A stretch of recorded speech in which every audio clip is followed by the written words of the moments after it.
Bagaimana Bapak? Tadi malam tumben dia minta maaf kan, sampai kaki saya dicium. Nah, tumben. Nah, itu ya. Biasanya apapun saya ngomongin sepertinya entah terima atau enggak, diam saja. Nah, itu yang mau saya. Saya kepingin tes psikologis, tapi saya ada di situ. Saya meyakinkan bahwa dia itu udah sering saya nasihati, ya kan, tapi tidak mau terima. Apakah anak ini ada gangguan jiwa atau tak, saya nggak tahu, ya kan. Nah, yang pastinya bisa dicekkan psikologis dulu. Kasus anak bunuh ibu di Lombok, ayah tersangka minta polisi lakukan tes psikologis.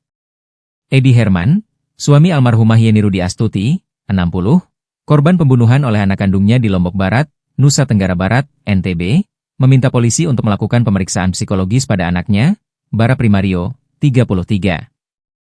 Saya kepingin dites psikologis tapi saya ada di situ, mendampingi.